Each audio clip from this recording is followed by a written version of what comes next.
Hi students, today we are going to derive an expression for the pressure due to a liquid column at rest. It is otherwise called as what? Fluid pressure. Fluid is a common name. Any substance which has a tendency to flow is called a fluid. Both liquids and gases together only are called as fluids. Gas is called a compressible fluid, while liquid is called incompressible fluid. Okay? So for that example I have taken water taken in a container. So water is the liquid which I have taken inside a container, that is a cylindrical beaker. So all these from the top surface to the bottom of this vessel now contains water molecules. Okay. In this entire container of water, inside I will take a small elementary volume. So you can see from the top surface to the bottom surface there are these blue color lines which indicate the water molecules. Inside this an elementary mass M I have chosen, and an elementary cylindrical volume I am going to choose. So this is the cylindrical volume. It is not another glass cylinder which is immersed inside. It is a cylindrical volume of water molecules only. Just like I am going to consider only one brick inside the entire wall. The entire wall is made up of bricks, inside which one brick, if I will analyze same situation, in the entire liquid column, inside which I will take a sample mass, that is M. So you can see this is a small cylindrical volume of water whose mass is M, whose top surface is mentioned as level 1 and bottom surface is mentioned as level 2. Okay. So the level 1 which is the top surface of the cylindrical mass which I have considered is at a height h1 from the top surface. From the top surface, level 1 is at a height h1. Similarly, from the top surface, the level 2 is at a height h2, such that h2 is greater than h1. So level 1 is at a height h1 and level 2 is at a height h2. So what is the actual height of the cylindrical mass which I have considered? This height must be equal to what? h2 minus h1. So this height, okay, this height must be equal to h2 minus h1. Okay. Now you can see there are some more molecules, some water molecules are there above this level 1. They will exert a downward force. On this circular area of cross section of the cylindrical mass. That is mentioned as A here. A is the area of cross section of the cylindrical mass element. On this, a pressure is exerted by all the water molecules on the top of this level 1. So this downward force is labeled as F1. Okay, so what is F1 actually? It is the downward force exerted by all the molecules above the level 1 on the area of cross section of the cylinder. That is F1. Similarly, you can see below this level 2, there are some more water molecules. These molecules will exert a upward force on the area of cross section of the cylinder. Understand that? So these forces later you are going to study in the name of cohesive force, a force of attraction between the molecules of the same kind. So this downward force F1 is exerted by the water molecules above the level 1, and this force F2 is exerted by all the molecules below the level 2. So F1 is a downward force and F2 is an upward force. Now the pressure acting on the top surface of the cylinder is only due to the molecules above that surface. They are exerting a force F1. So if I divide that force F1 by the area of cross section, that will be equal to the pressure exerted by the molecules on the top surface.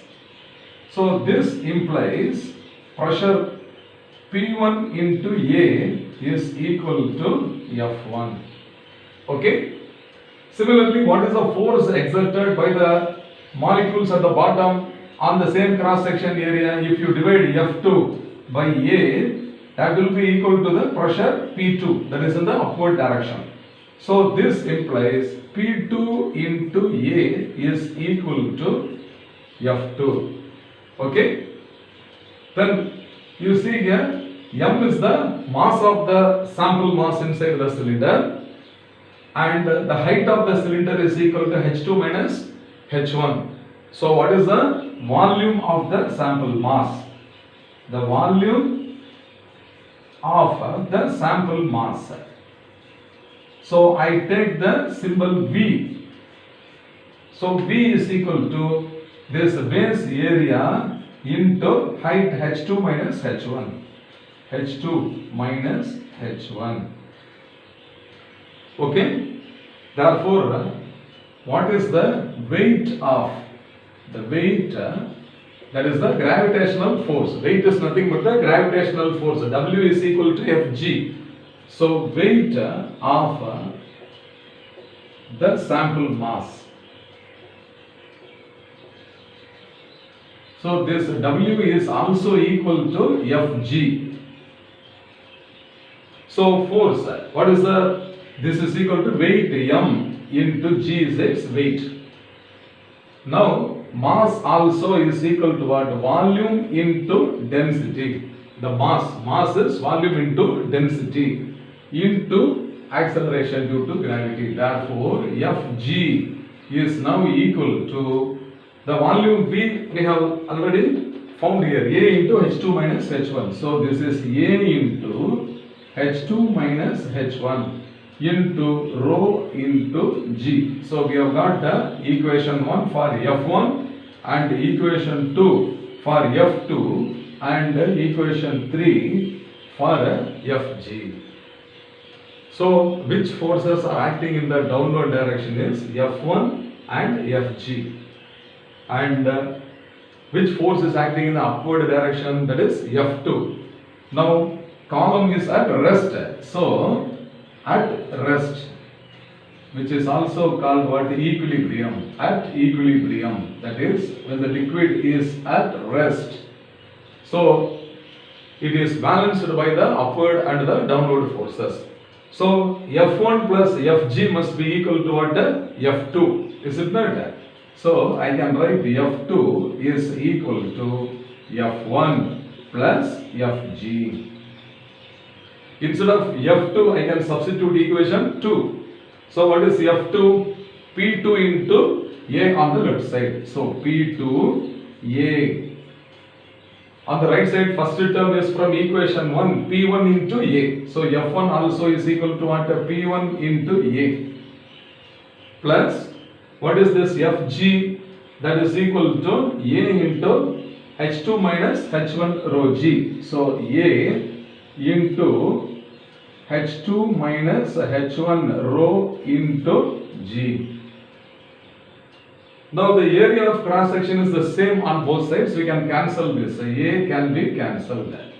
Therefore P2 is equal to P1 plus H2 minus H1 into rho into G. Understand? Now if suppose this H1, this is the height H1, is equal to 0. If you take H1 is equal to 0, then the top surface of the liquid will come. Is it not? At the top surface.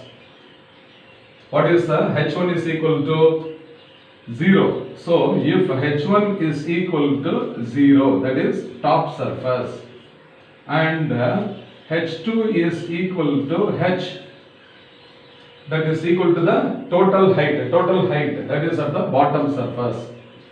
So the total height you take from the top to the bottom as a H.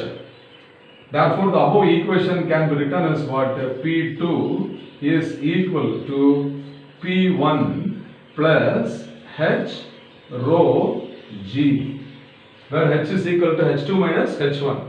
So since I have taken this top surface, this height will be equal to 0, h1 is 0, and for the bottom surface this h2 will be equal to the total height of the liquid, that is h. And P1 is equal to the pressure of air in the atmosphere. So Pa is what is the atmospheric pressure of the air in the atmosphere. So P1 is also equal to Pa. Therefore P2 is equal to Pa plus H rho G. And this is equation 4. Okay, this is equation 4. Now, if you compare the pressure of this liquid, pressure inside the liquid will be greater than the atmospheric pressure. So, what is the value of atmospheric pressure at sea level? Atmospheric pressure Pa is equal to 1.013 into 10 to the power of 5 Pascal or Newton per meter square. Either Pascal or Newton per meter square.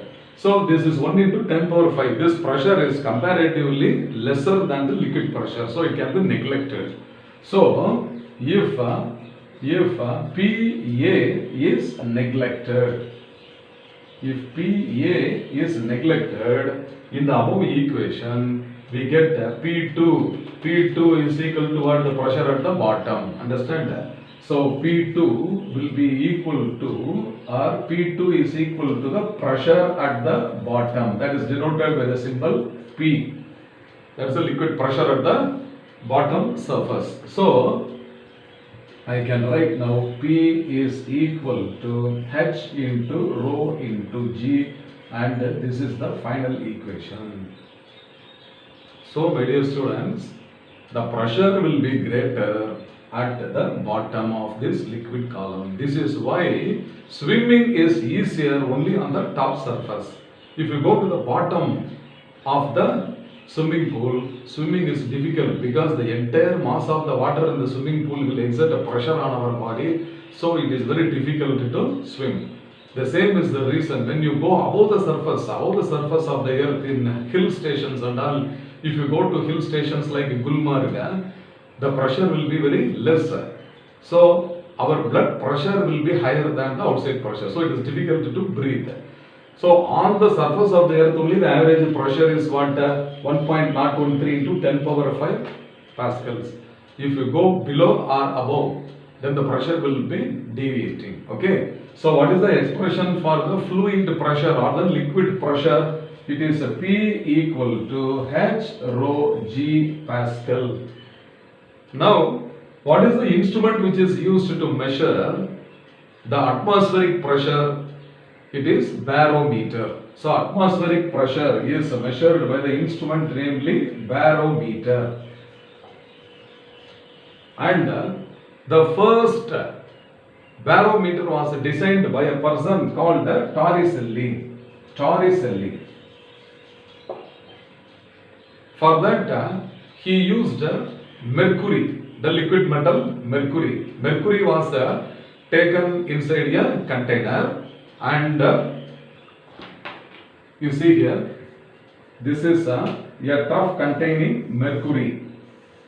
Okay, so inside this, mercury is taken like this in an open vessel. So this is mercury. Suppose if different shapes of the tubes, filled with mercury. So different shape of the tubes are filled with the mercury. Okay, they are taken like this, and they have different cross sections and different heights also. Suppose if they are placed inside this trough containing mercury, then the height up to which the mercury will rise will be above this 76 centimeter only. Above the top surface in the trough, the liquid mercury will rise up to a height of 76 centimeter, irrespective of the thickness, the cross section and the length or the dimensions of the tube filled with mercury. So this tube is filled with mercury, it is inverted, and it is kept inside a trough containing mercury. So what is this due to? Because the pressure exerted by air, from all the directions. That is only called as what? Atmospheric pressure. So that pressure will be the same. So the pressure depends only on the height. Understand that? The pressure depends on the height, and then the density of the liquid which is taken inside the container, and the acceleration due to gravity. So generally, what is the pressure due to liquid column at rest? If the column is having a height h means, then the pressure is equal to what? H rho g.